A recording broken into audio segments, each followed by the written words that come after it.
马上再买一条，没有现在讲，现在多讲一个买一个来，他再买一个。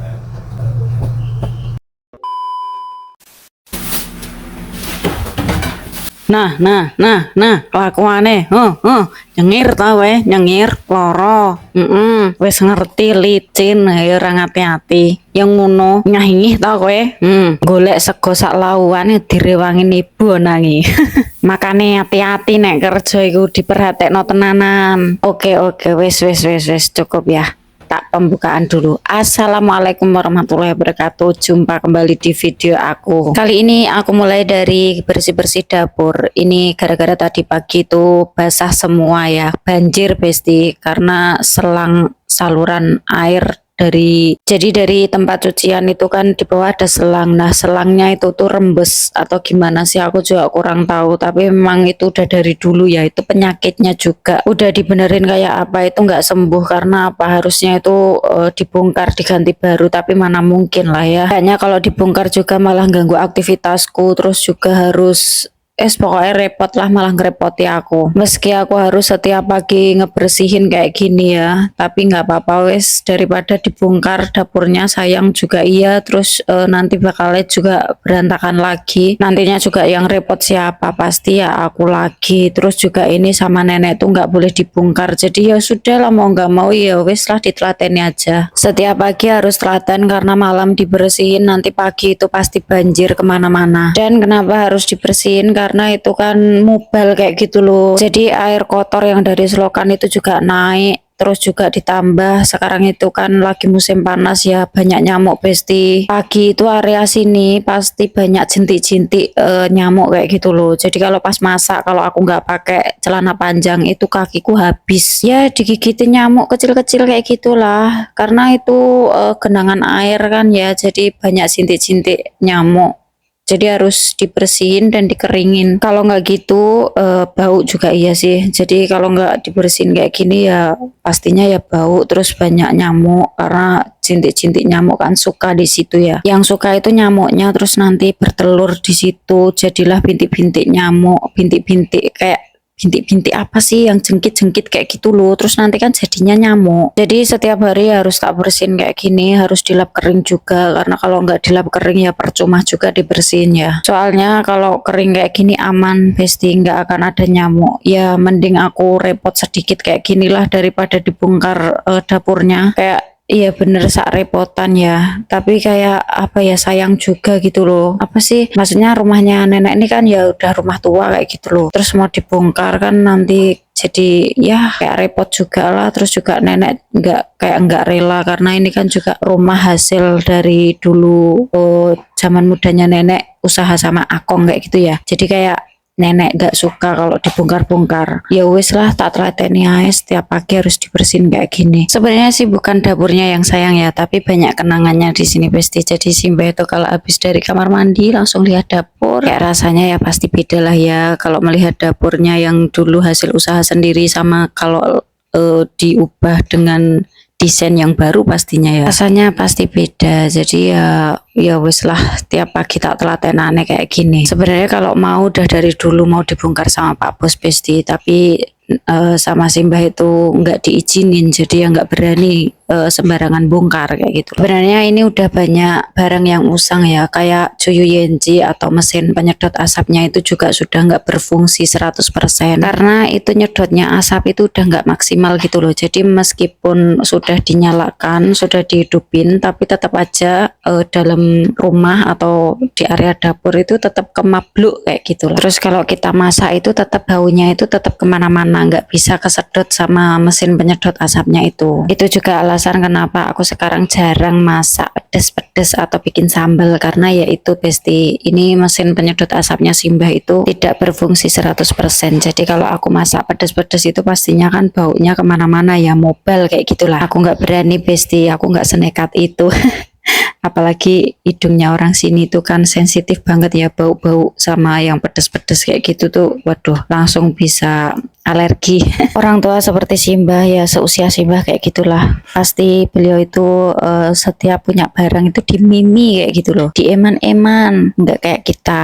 Kalau seusia kita kayak gini kan, kalau punya barang rusak ya udah. Kalau nenek itu kalau punya barang itu ya sebisa mungkin dibenahi dulu atau didandani dulu, dibenerin dulu, usaha dulu gimana caranya dibenerin dulu. Baru nanti kalau sudah nggak bisa dibenerin beli yang baru. Kayak gitu Simbah itu teman-teman. Jadi untuk urusan dapur kayak gini nggak mungkin juga Pak Bos itu sembarangan ganti ya. Beliau itu juga pasti izin dulu sama nenek, soalnya ini tuh rumah itu ya rumah Simbah kayak gitu. Jadi Pak Bos juga nggak berani sembarangan memutuskan sendiri, pasti izin dulu sama nenek. Jadi ya sudahlah ya, kita lateni saja Mas ya kudu bonangi. Dulu pernah ya waktu nenek itu masih agak sehat, ya gimana ngomongnya ya, soalnya aku masuk sini tuh nenek udah nggak bisa jalan tapi badannya masih sehat. Beliau itu punya kursi rotan yang ditaruh di depan TV. Kursi rotannya sekarang masih ada tuh buat naruh koran. Kalau dulu untuk didudukin, maksudnya ya bener kursi itu gunanya fungsinya untuk didudukin, tapi dulu itu udah nggak mampu untuk didudukin kayak gitu loh. Tapi Simbah itu berusaha gimana caranya supaya kursi itu bisa bener-bener baik, bener-bener berfungsi untuk bisa didudukin dengan baik. Kalian tahu apa yang dilakukan? Simbah itu ngambil barang-barang kayak bendo, gergaji, kawat-kawat, tang, dan segala macamnya itu beliau itu ngambil sendiri sampai berangkang-berangkang. Jadi waktu itu tak tinggal aktivitas di atas. Aku lagi ngebersihin lantai 3, 2, dan sebagainya ya. Pokoknya aku tuh lagi jam aktivitas lah. Dari atas tuh aku dengar suara dagdog. Tak pikir apa ya. Pas aku turun, tiba-tiba Simbah punya project besar di bawah. Yaitu benerin kursi rotan itu. Disambung-sambung pakai kawat. Pokoknya beliau tuh cari-cari cara gimana caranya supaya kursi itu bisa didudukin dengan baik. Aku tuh nggak khawatir apa ya Simbah gimana. Aku cuma khawatir tangannya itu kena pukulan dari palu yang dia pakai. Aku udah teriakan itu sambil aku bilang kamu ngapain kayak gitu. Malah Simbah itu tambah marah. Tapi kalau ngomongin waktu dulu awal jaga nenek emang super duper, nenek tuh super aktif banget lah pokoknya meskipun beliau udah nggak bisa jalan. Dan project-project yang beliau bikin itu semuanya membahayakan Besti. Jadi waktu awal sampai sini tuh sering banget uring-uringan sama nenek. Cuma gara-gara ya itu tadi nenek tuh masih mau melakukan aktivitas atau gimana lah ya layaknya orang-orang normal seperti kita kayak gitulah. Ya maaf ya, bukan berarti ngomong nenek nggak normal, nenek tuh masih normal pikirannya, cuma yang sudah nggak mampu itu badannya. Jadi maksud aku tuh Mbok yo apa ya, memapakkan dirinya pada situasinya kayak gitu loh. Maksudnya ki yo Mbok, ya udahlah kan ya udah sepuh ini Mbok yo wis lah, ngapain ya olahraga aktivitas, cuma ya jangan yang membahayakan beliaunya kayak gitu loh. Menurutku tuh itu sangat membahayakan, apalagi bekerja mengerjakan sesuatu yang menggunakan bendo, palu, gergaji dan sebagainya. Teman-temannya aku aja nggak pernah, karena sesuatu yang membahayakan untuk diriku sendiri aku nggak pernah mengerjakan, meskipun aku disuruh pun aku nggak akan ngerjain. Bukan berani sama majikan atau ngelunjak ya, lebih ke itu tuh bukan SOP kita sebagai TKW di sini, itu bukan pekerjaan kita. Dan yang dibenerin itu sesuatu barang yang sudah nggak mungkin bisa dibenerin. Itu nggak mungkin aku lakukan sih, meskipun Simbah semarah apapun nggak mungkin aku ngerjain. Karena pekerjaan kita di sini sebagai TKW itu untuk menjaga lansia atau Simbah-Simbah yang kita jaga. Selebihnya untuk bersih-bersih dan kegiatan yang lain itu kita hanya membantu majikan. Misal gini, majikan kamu berkebun, ya kamu harus ikut berkebun. Majikan kamu benerin rumah, kamu harus ikut benerin rumah. Tidak, itu bukan SOP kita, itu bukan pekerjaan kita sayang. Jadi kalian jika datang ke Taiwan itu harus paham betul ya sama surat perjanjian kontrak kerja kita di sini. Jangan semua pekerjaan kamu kerjain, kamu ambil alih, semua dikerjain tanpa memikirkan badanmu itu mampu, benar-benar mampu atau tidak, membahayakan untukmu atau tidak. Jangan-jangan nanti kalau terjadi sesuatu terus kamu lapor ke sana ke sini, kamu sendiri yang salah. Karena sesuatu pekerjaan meskipun itu kerja, itu kalau bukan pekerjaanmu atau nggak seharusnya kamu kerjain, kamu di sini punya hak untuk menolak, Besti. Jangan takut ya, kita tuh di sini banyak dilindungi dari kantor-kantor pemerintahan. Khususnya kalau kita resmi pasti ya ada imigrasi, ada imingsu, wis pokoknya gue ada BP2 TKI, wis pokoknya kono kuwi iki semua melindungi kita lah sebagai TKW di sini. Ini terutama untuk mbak-mbak TKW yang mendapatkan perlakuan tidak baik atau misalnya yang bikin kita nggak nyaman atau kita dipekerjakan di kerjaan yang nggak sesuai SOP di luar job. Nah itu kita bisa banget Besti lapor 1955 atau langsung datang ke imigrasi. Itu pasti kita dapat perlindungan yang maksimal dan nggak pilih-pilih Besti. Tapi yang kamu perhatikan duduk permasalahannya dulu di mana kayak gitu ya. Dan di sini tuh kalau bisa kita harus punya bukti minimal video lah sebagai bukti atau pegangan kita kalau kita itu benar-benar mendapatkan perlakuan yang kurang baik dari majikan kayak gitu loh. Nah kembali untuk masalah pekerjaan, kalaupun misal gini ya, kalian mendapatkan pekerjaan di luar job, disuruh bantuin majikan ini itu dan kalian mau dengan senang hati, kalian mau mengerjakan, itu beda cerita ya Besti. Yang aku tekankan atau yang aku sampaikan di sini lebih ke jika kamu dipekerjakan di luar job, terus kamu merasa kayak kok gini ya, kok kamu merasa dirugikan sama majikan tersebut atau kamu merasa keperas nih tenaga kamu. Terus kalau misalnya kamu dapat perlakuan misal ya pelecehan atau apalah gitu dari majikan, terus kamu merasa nggak nyaman di situ, itu kamu bisa banget lapor ke 1955 Besti. Yang pasti atau yang terpenting kamu punya pegangan yaitu ya minimal video kayak gitulah ya untuk bukti. Karena di sini kalau kamu cuma ngomong itu nggak akan ada yang percaya sih meskipun kamu sudah lapor ke sana ke sini. Karena aku tidak pernah ngalami Besti dan di situ alhamdulillah aku punya pegangan sampai aku bisa pindah agensi, pindah majikan dan aku mendapatkan perlakuan yang selayaknya aku sebagai TKW di sini kayak gitu loh. Bukan yang aku dipekerjakan di luar job dan ya itu semuanya usaha kita sendiri dan inisiatif sih. Karena kalau kita sudah berani memutuskan untuk bekerja ke luar negeri, siapa yang bisa kita andalin kalau bukan diri kita sendiri? Takdir itu memang urusannya Gusti Allah, tapi kalau nasib itu ada di tangan kita, jadi bisa kita rubah tergantung kemampuan kita, inisiatif kita dan usaha. Insya Allah kita akan menemukan jalan yang terbaik. Yang penting yakin dan jangan lupa berdoa, minta sama Gusti Allah ya Besti. Wis pokoknya nek jare wong biyen kerja melu Cina iku padha karo meres keringet, iku wis bener banget Besti. Iku nggak ono sing meleset sama sekali. Omongane wong tua iku 100% bener. Karena aku sendiri di sini pernah mengalami hal yang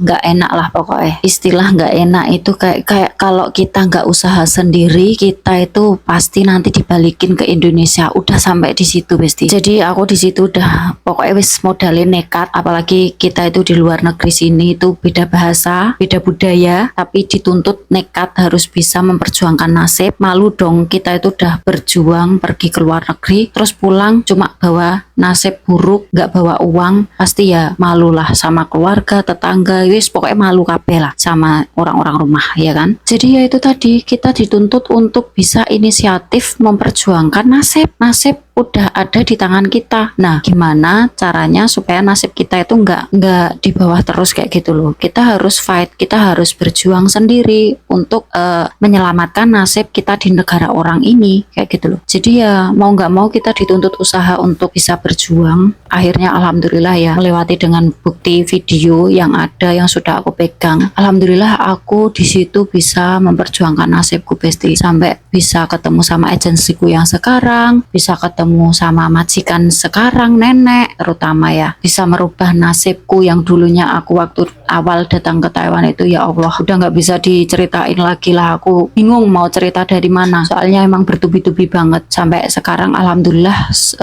sudah di titik ini dan ya semua itu berkat apa ya, berkat usaha kita sendiri karena punya agensi kayak nggak guna Besti. Di sini tuh punya agensi kalau ketemu agensi yang nakal ya kayak nggak berguna, agensi itu nggak bantu, dia hanya suka sama uang kita aja. Tapi itu oknum ya yang aku ngomong, nggak semua agensi buruk. Buktinya ya alhamdulillah agensiku yang sekarang itu baik dan beliau itu mau memperjuangkan hak-haknya anak buahnya, hak-haknya TKW, anak buahnya lah ya kayak gitu. Dan kalau urusan sama majikan itu beliau ada di pihak kita gitu. Jadi ya alhamdulillah banget lah aku ketemu sama agensiku yang sekarang, sama majikan yang sekarang, sama nenek. Itu aku udah bersyukur banget. Makanya kalau untuk pindah-pindah itu aku kayak udah trauma. Yang suka bikin trauma itu adaptasinya itu loh Besti. Aku aja adaptasi sama nenek ini dulu bertahun-tahun ya, nggak cuma 1-2 tahun, bertahun-tahun loh Besti. Karena aku jaga nenek ini total sudah 7 tahun lamanya ya. Jadi ya 7 tahun tuh mungkin menurut sebagian besar ya masih 7 tahun, tapi menurutku itu udah lama sih. Tapi ya setrauma-traumanya kita ya, buktinya ya gas terus, nambah kontrak terus, tambah kontrak terus, pindah lagi ya toh. Setrauma-traumanya kerja di luar negeri tetap enak duitnya Besti.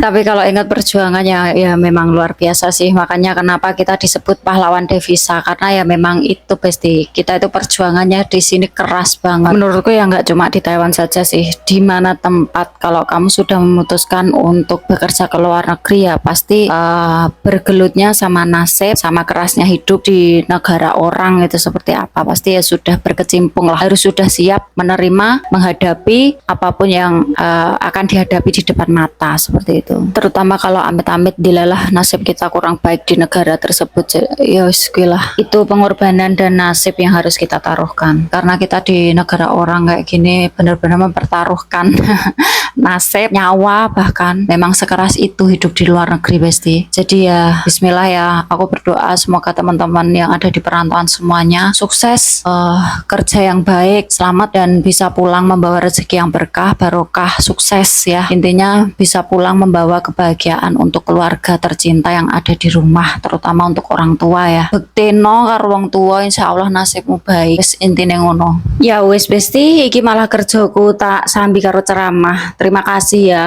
Maaf jika ada salah kata atau perbuatan yang kurang baik. Silahkan dikoreksi ya Besti kalau ada yang salah dari aku. Dan terima kasih banyak aku ucapkan. Semoga videoku bisa bermanfaat dan bisa menghibur teman-teman dimanapun teman-teman berada. Tunggu tinungo, semoga kita semuanya selalu dilindungi Gusti Allah, selalu diberikan kesehatan, dilancarkan pekerjaannya, usaha, dan apapun yang lagi kita cita-citakan semoga tercapai dan semoga lancar semuanya, sukses ya. Bismillah, semoga bisa menggapai angan-angan yang sudah dirancangkan masing-masing. Semoga diberkahi, diizini, diijabah karo Gusti Allah Ta'ala, amin. Ya sudah teman-teman, sekian video hari ini. Terima kasih banyak sudah nonton videoku sampai akhir, semoga bermanfaat ya. Terima kasih banyak, sampai jumpa di video berikutnya, sampai jumpa di lain waktu. Wassalamualaikum warahmatullahi wabarakatuh, bye bye.